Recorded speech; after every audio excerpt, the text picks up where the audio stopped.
언제나 필승! 네, 반갑습니다. 필승입니다. 최근에 미국의 16위 은행인 실리콘밸리 은행이 파산을 했습니다. 이로 인해 시스템 리스크, 금융 리스크 혹은 경기 침체에 대한 불안감이 상당히 커지고 있습니다. 그로 인해서 채권 금리가 다시금 급반등해서 매우 크게 하락을 하고 있죠.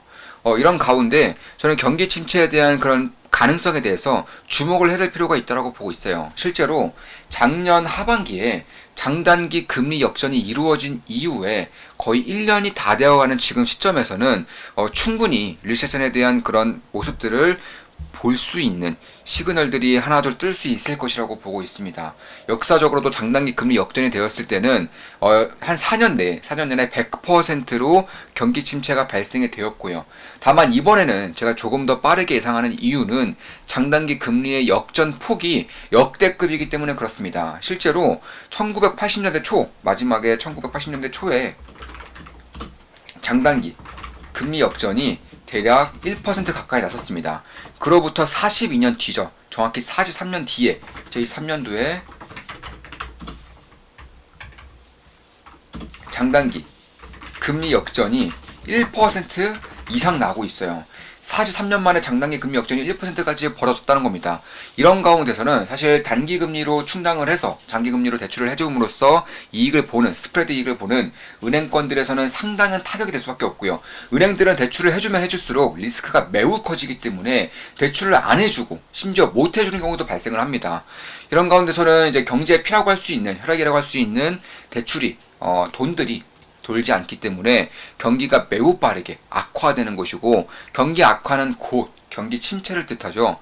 다만 여기서 물가가 3년 초과로 물가가 꺾이지 않게 될 경우에는 스태그플레이션, 물가가 상승하는 와중에 경기가 꺾여버리는 스태그플레이션도 저희 염두를 해둘 필요가 있겠다, 이렇게 보고 있습니다. 물론 이런 가운데에서 급작스럽게 연준이, 미국의 중앙은행이 무제한 양적 완화 혹은 양적 완화 재개 혹은 금리 인하 이런 식의 굉장히 좀 무게가 있는 그런 완화 정책을 펼칠 경우에는 사실 다시금 버블 정세에 돌입하면서 인플레이션이 걷잡을 수 없도록 커질 수 있습니다. 이런 것들도 염두를 해두는 것은 맞지만, 다만 제가 지금 당장 봤을 때에는 그럴 가능성보다, 그러니까 금리를 인하할 가능성보다는 금리 상승폭을 줄인다거나 혹은 금리를 유지시켜가면서 리스크가 점진적으로 커지는 방향, 그러니까 경기가 점진적으로 안 좋아지는 방향으로 갈 가능성이 상당히 높다고 보고 있어요. 왜냐하면 연준, 중앙은행의 제1의 원칙은 구급가의 달러, 그러니까 통화를 지키는 겁니다. 미국의 중앙은행은 달러를 지키는 것이고, 이런 가운데서 인플레이션 시대에서 다시금 완화 정책을 펼칠 경우 달러의 가치는 폭락할 수밖에 없기 때문에 원자재 대비해서, 그리고 다른 국가, 다른 견조한 국가 대비해서 폭락할 수밖에 없기 때문에 중앙은행은 현재로서는 굉장히 어려운 길을 걸을 수밖에 없겠다, 이렇게 볼 수가 있습니다. 다만 지금 당장 봤을 때에는 금리 인하와 같은, 무제한 양적 완화와 같은 그런 무게가 있는 완화 정책보다는 오히려 지금 수준을 조금 더 유지시키거나 아니면 금리 인상폭을 줄이는 정도의 그 정도의 정책을 유지시킬 가능성이 높다. 그리고 이런 가운데서도 유동성이 다시금 풀릴 수는 있어요. 실제로 영국이 지난년도에 거의 금융위기가 터질 뻔한 적이 있었죠.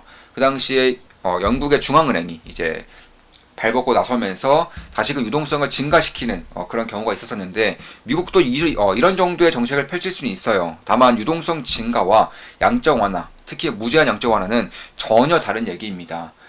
문제를 해결할 수 있을 정도, 그 정도의 유동성을 풀 수 있겠지만, 다시금 2020년대 코로나 때처럼 무제한적인 양적 완화는 저는 당분간은 없을 것이라고 보고 있다, 이렇게 보시면 될 것 같고, 사실 금리가 조금씩 점진적으로 상승을 하면서 유동성이 풀릴 경우에는 사실 투자자 입장에서는 상당히 좋은 기회가 될 수 있어요. 금리 상승과 맞들어 있는 기업들 중 성장성이 있는 기업들, 그리고 유동성이 증가하면서 유동성의 과실을 집중적으로 따먹을 수 있는 기업들이 발생할 것이기 때문에 그런 것인데, 저는 그 중에서 넷플릭스도 꽤나 좀 가능성이 있지 않을까, 이렇게 보고 있습니다. 실제로 저는 예전 영상에서 말씀을 드렸었어요. 지금 보시면 제가 정확히 기억이 안 나요. 정확히 기억이 안 나서 좀 영상을 찾아보려고 하고 있는데 한번 볼게요. 넷플릭스를 제가 그 당시에 분석을 해드리면서 경기 침체, 경기 불안이 온다면 오히려 넷플릭스와 같은 기업들에게는 기회가 될 수 있다. 개인적으로 그렇게 생각한다. 그리고 그렇게 분석을 해드리고 있다라고 말씀드렸었고, 저도 중간중간 넷플릭스에 투자를 함으로써 사실 괜찮은 수익, 좋은 수익을 냈던 것은 사실입니다. 물론 지금은 가지고 있지는 않아요. 다만 다시금 경기 불안에 대한 우려감이 다시금 현실화되면서 좀 주목을 할 때가 되지 않았는가, 개인적으로는 그렇게 보고 있습니다. 여기 있네요. 지금 보시면 자, 6개월 전, 작년 하반기였던 것 같아요. 작년 하반기에 경기 침체에 대한 우려가 스물스물 올라올 때, 제가 경기 침체 최대 수혜, 역성장은 끝났다, 뉴노멀, 소비 핵심 기업 넷플릭스, 핵심 포인트 이렇게 말씀드렸었고, 그 당시에 주가는 230달러였습니다. 그리고 현재 주가는 대략 한 292달러죠. 대략 한 30%, 20%에서 30% 사이로 좀 상승을 하고 있는 것 같아요. 그 이후에 한 번 더 말씀드렸어요. 한 번 더 말씀을 드렸습니다. 불황에 강한 숨겨진 핵심 기업, 압도적 성장 지속, 역대급 저평가 저로의 기회, OTT 최강, 넷플릭스 이렇게 말씀드렸었고, 이때는 대략 한 4개월 전쯤이었던 것 같습니다. 이때는 이제 시간이 좀 지났었기 때문에 10%가량 올랐던, 그러니까 아까 전에 비해서 10%가량 올랐던 240달러면 한 3%? 네, 한 3, 4% 올랐었네요. 240달러에서 말씀을 드렸었고, 역시나 현재는 290달러이기 때문에 약간 20% 정도의 상승세를 보이고 있다라고 보시면 될 것 같습니다. 그리고 쭉 오르다가 이런 식으로 제가 분석해드린 이후에 경기 불안에 굉장히 잘 맞는 기업으로서, 그리고 너무나도 좀 안 좋은 이슈들이 겹겹이 껴있었던 기업인데 하나씩 풀어헤쳐지는 그런 모습들을 보면서 시장에서는 꽤나 좀 반등을 했었던 기업입니다. 그리고 최근 들어서 다시금 하락을 하고 있고, 저는 이제 지금부터는 다시금 볼 때가 되었다. 왜냐하면 SVB의 파산 사태로 인해서 경기 침체에 대한 우려가 다시금 커질 수 있는 시기로 다가가고 있기 때문입니다. 사실 경기 불안, 경기 침체에서는 넷플릭스를 수혜주로 꼽는 경우는 거의 없어요. 다만 제가 봤을 때에는 넷플릭스야말로 불안기의 수혜주라고 보고 있습니다. 내 손에 돈이 얼마 없을 때, 물가가 너무 올라서 할 수 있는 것들이 얼마 없을 때에는 결국에는 할 수 있는 것들, 뭐 디스토피아 영화에서 많이 나오죠. 그러니까 집안에 처박혀서 가상현실 기계를 꼽고 시간을 보내는 일이에요. 이런 것들이 현재로 쓰는 넷플릭스가 해줄 수 있지 않나, 개인적으로 그렇게 보고 있는 것이고, 뭐 비용이 많이 든다, 아니면 계정 공유가 안 되기 때문에 탈퇴할 것이다, 이런 얘기가 많겠지만 그래봤자 한 달에 2만 원도 안 되는 돈입니다. 심지어 이제 올해부터는 이제 저가 요금제라고 하죠. 광고 요금제가 도입이 될 경우 한 달에 5,000원에서 만 원 정도면 넷플릭스를 무제한으로 볼 수 있는 시기가 열리기 때문에 저는 올해부터 다시금 유료 가입자의 추세가 급반등할 것이라고 보고 있어요. 왜냐하면 올해부터는 광고요금제가 본격화될 것이기 때문에 그런 것이고, 실제로 넷플릭스는 여전히 성장주로 꼽히고 있기 때문에 사실 실적에 대한 그런 평가보다는 실적에 대한 가이던스, 그러니까 미래 실적, 그리고 두 번째로 유료 가입자 수가 굉장히 중요해요. 다만 넷플릭스는 작년 1분기, 2분기 때 러시아 우크라이나 전쟁으로 인해서 러시아 고객들의 대거 이탈이 있었고요. 이로 인해서 가입자 수가 역성장이 일어났었고, 역성장이 일어나면서 주가는 하염없이 빠졌었습니다. 그리고 다시금 저는 이제 이런 유료 가입자 수에 그런 급반등이 얼마 남지 않았다라고 보고 있는 것이고, 실제로 작년 4분기만 하더라도 무려 766만 명의 유료 가입자를 추가를 시켰어요. 한 분기에 766만 명입니다. 그리고 예측치는 대략 한 460만 명, 예측치는 460만 명이었기 때문에 결국 시장의 예상보다 유료 가입자 수의 증가 폭이 여전히 높다, 이렇게 볼 수 있는 것이고, 경기 침체기엔 결국 넷플릭스가 제 역할을 하게 될 가능성이 높다, 이렇게 보고 있는 겁니다. 그리고 밖에 나가서 놀 때에도 사실 모든 게 다 돈이에요. 밥만 먹어도 꽤나 많은 돈이 들죠. 사실 넷플릭스 한 달에 2만 원을 아깝다고 하시는 분도 많으신데 밥 한 끼에 2만 원 넘어요. 둘이서 먹으면 5만 원이 넘습니다.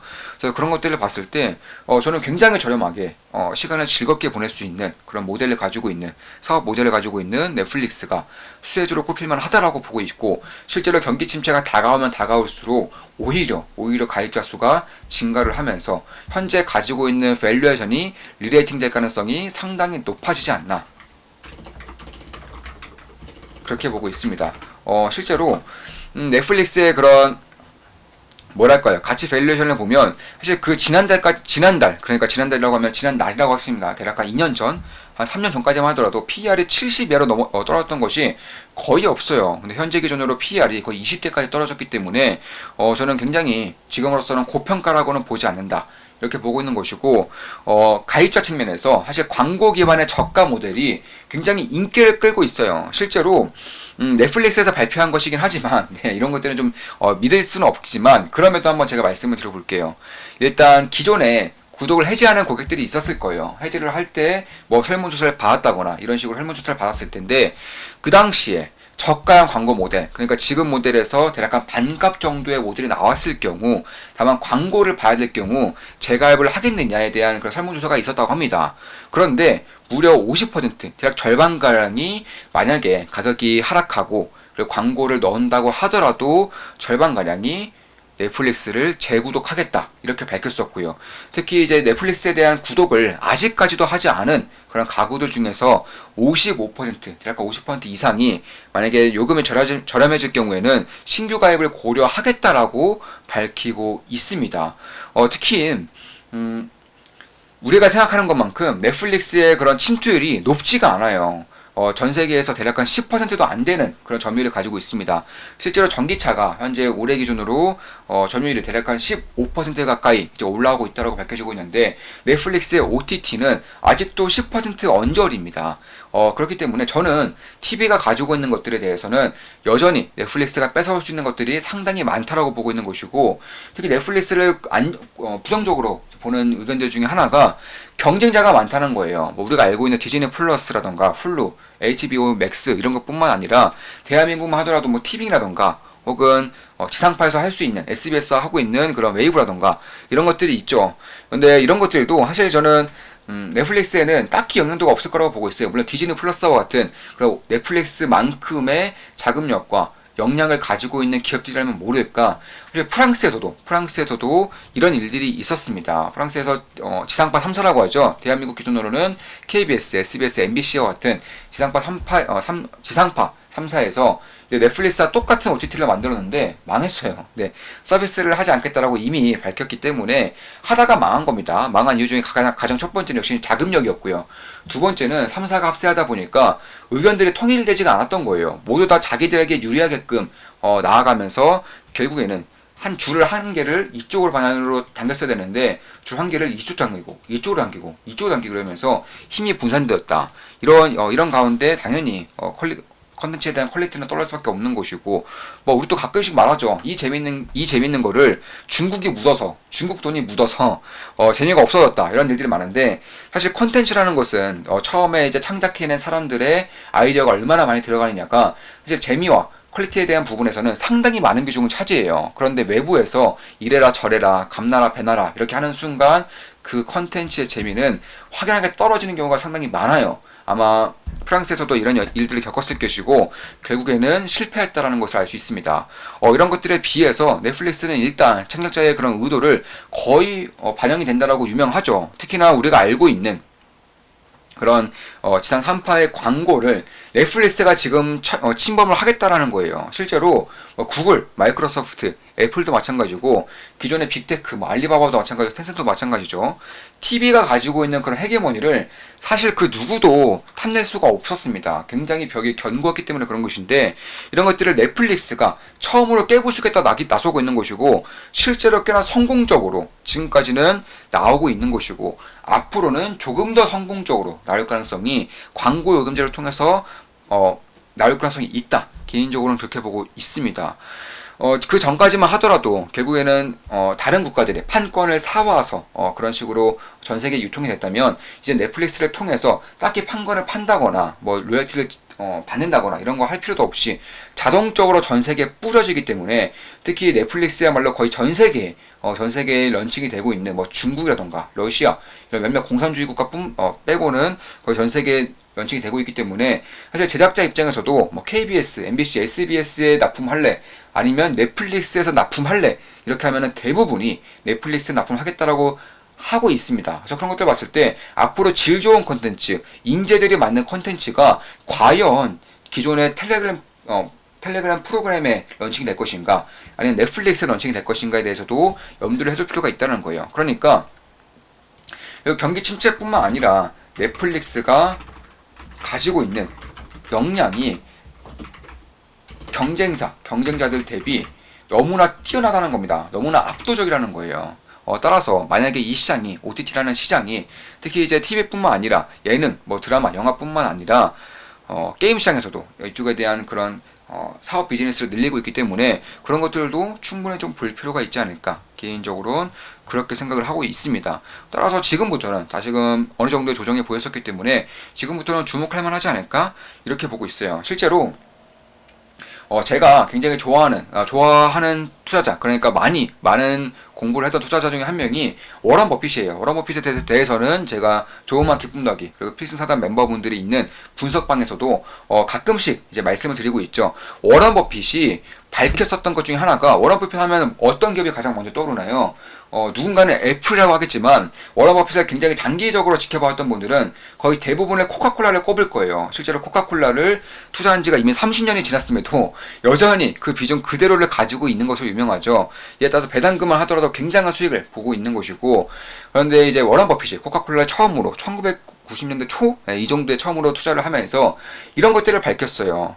인간이 물만 언제까지 섭취하겠느냐. 인간은 물뿐만 아니라 앞으로 탄산음료를 섭취할 날이 머지 않았다. 심지어 그때 당시에도 탄산음료를 섭취하는 인구수의 비중이 무려 20%가 넘었어요. 30% 가까이 되었습니다. 근데 그 당시에 투자를 할 정도면 지금의 OTT 침투율이 10%밖에 안 됐기 때문에 30년 전에 코카콜라에 투자하는 것과 지금의 넷플릭스에 투자하는 것이 사실상 별반 다르지 않을 수 있다, 이렇게 보고 있는 겁니다. 워런 버핏이 코카콜라에 투자했었던 가장 첫 번째 이유는 전 인류가 물만 마실 수는 없다, 청량음료도 앞으로 많이 찾을 것이다. 다만 그 당시에 이미 점유율이 20% 이상을 차지하고 있었음에도 이런 분석과 함께 코카콜라의 지분을 대거 사들인 거예요.